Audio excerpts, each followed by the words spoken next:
Alright, so in today's video, I'm going to be talking about the new animuses in Etheria Restart that just released with today's update.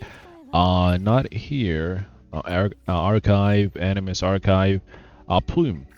I just read over her skills, and I also can we talk about how yesterday we were memeing how Plume was going to be 120 speed, and I said, want to be over 128 speed. So she's the fastest unit in the game as of right now.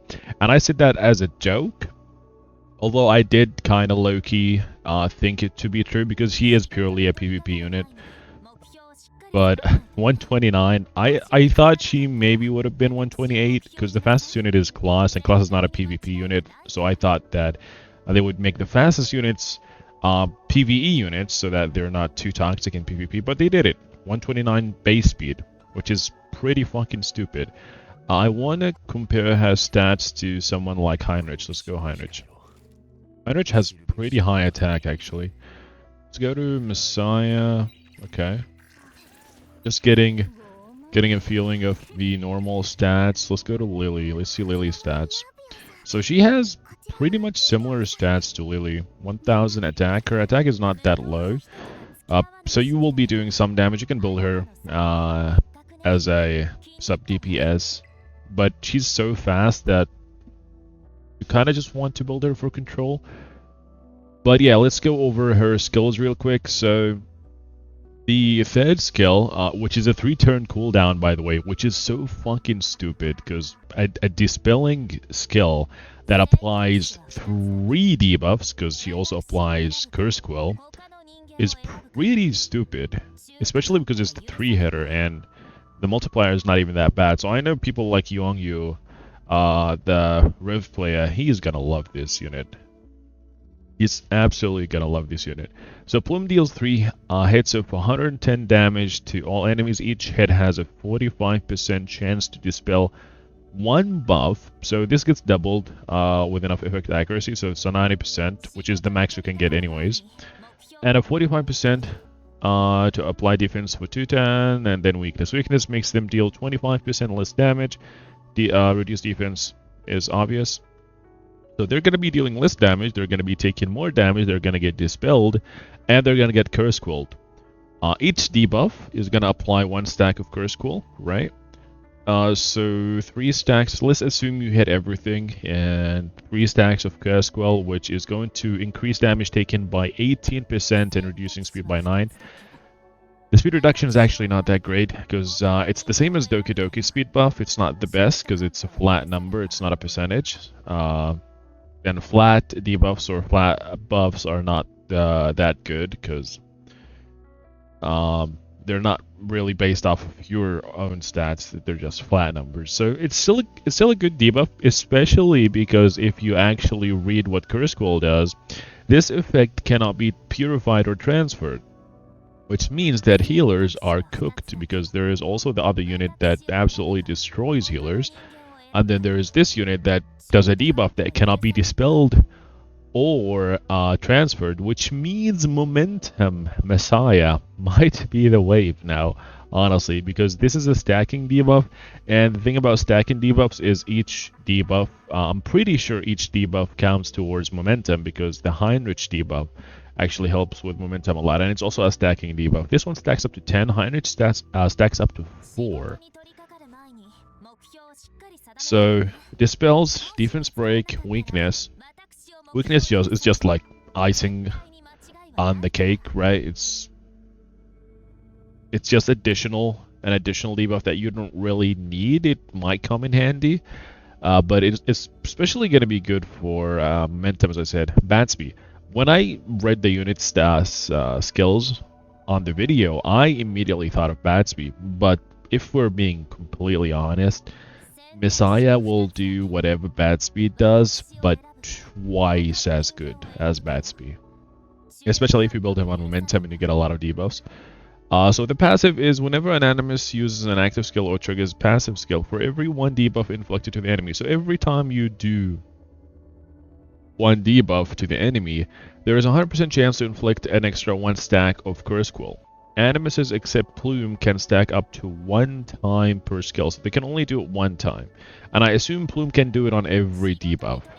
I'm pretty sure that's what it means. Animuses that are not Plume can only stack 1 curse scroll per turn or per skill. Plume herself can do it multiple times. After each enemy unit takes action, Plume increases all allies' turn meter by 8%. So the last part is really good.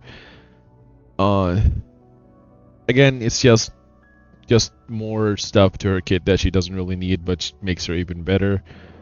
And then I assume it's going to be base of 5%. It goes up to 6.5, and then it's going to be 50% to add a curse scroll, and then it's going to go to up to 100%. Oh my god! I just realized if you put her on Halloween, because any unit with a passive like this and Halloween, they will always trigger on the S3. So her S3 is basically a 2-turn cooldown. That is disgusting. So at base is going to be 50% and 5%. That's all that'll change with the skill up. So I don't think I'm going to be leveling up the passive. I don't think it's going to be her strong point. Plume summons. This is the AoE. 200%, not bad. 100%. Oh, it's 3-turn because so it matches with Rev. I just realized. That's why. Yeah, that's really smart.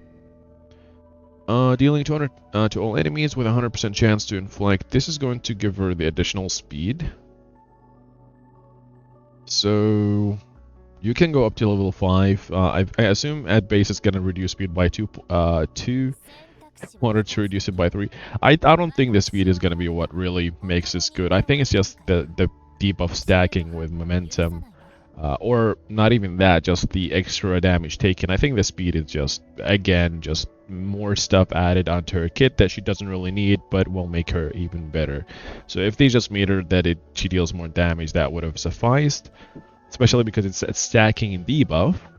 But the speed is, it's okay. I'm not gonna be maxing this out. I'm gonna be getting this to level 4, and then I'm gonna max this skill out for sure.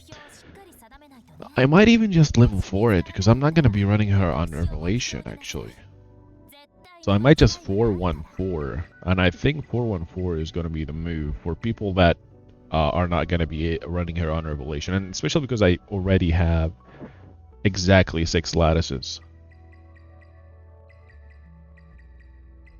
I'm absolutely going to be building her because I either build her or I ban her. So, but I will be building her. She's really good. She's really, really good. Weirdly enough, I think she's not that broken because Curse Scroll is not as broken as I thought. I thought it would have just did a speed debuff. But I guess the good thing about this is this can stack with speed downs.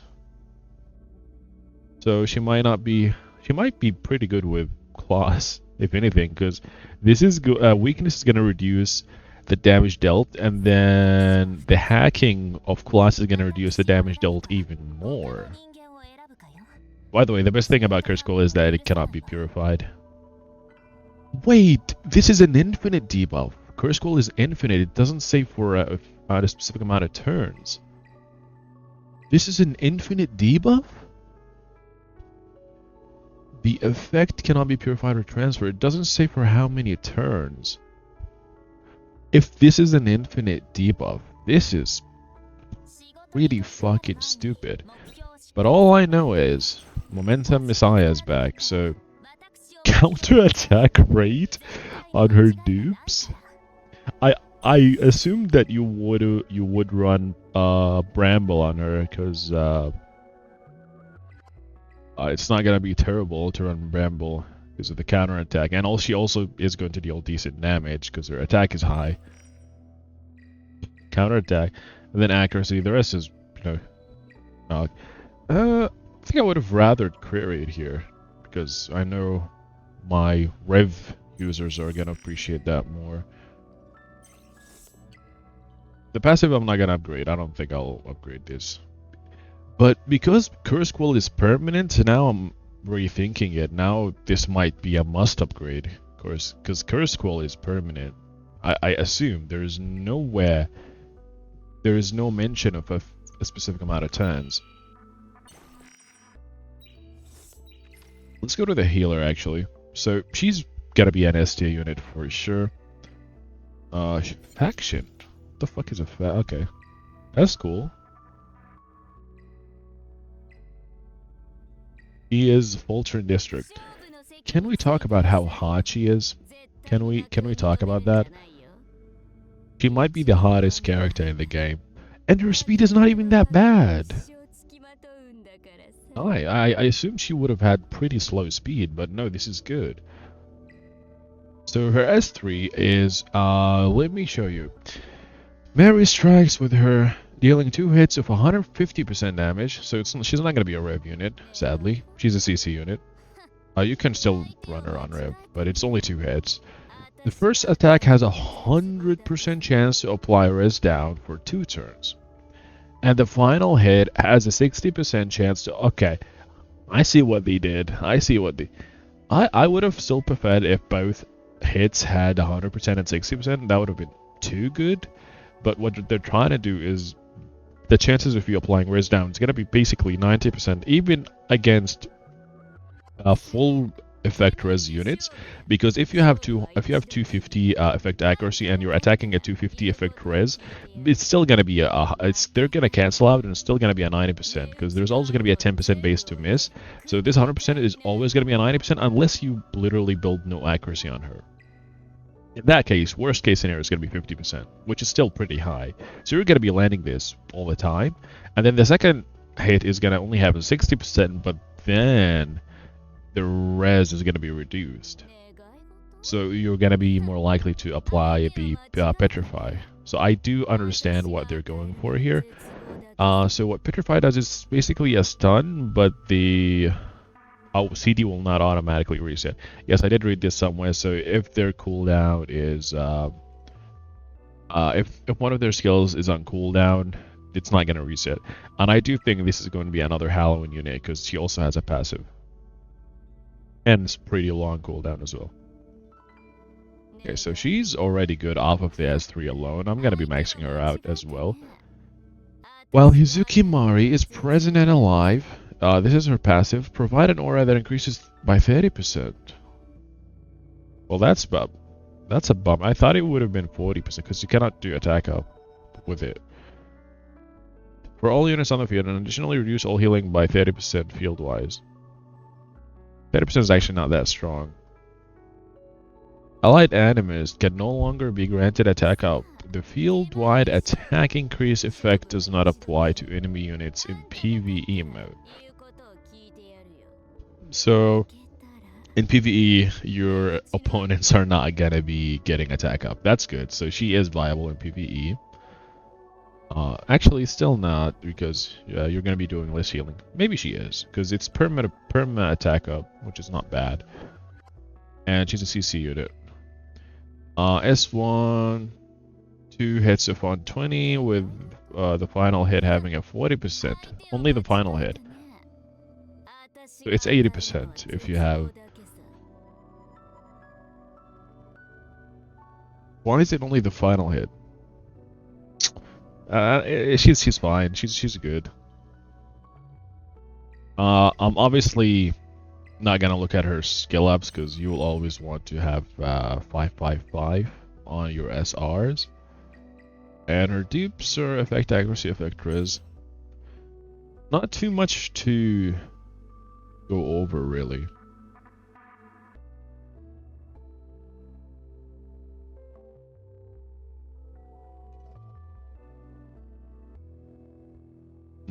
She's good. She's really good. She's just another CC unit, honestly. She is going to probably be a bruiser CC, where you want to kind of draft her alongside other bruisers, and you just want to go full DPS if your opponent drafts healers, obviously. But I'm not sure if the 30% is going to be enough. She looks solid. She's solid. I thought the healing would have been like 50%. Maybe that would have been too toxic. But it's the attack up that's kind of bothering me. Why is it not Why is it not 100%? 40%, sorry. The same as an attack up.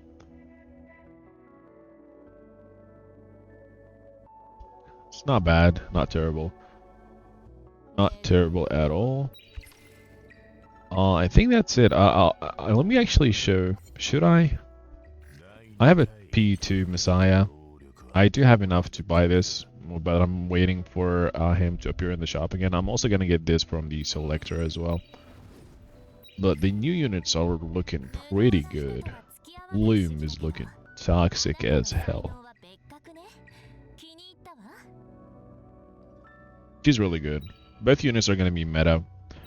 The anti-healer maybe not S tier, maybe like not T0, maybe T0.5. But Plume is gonna be T0 for sure.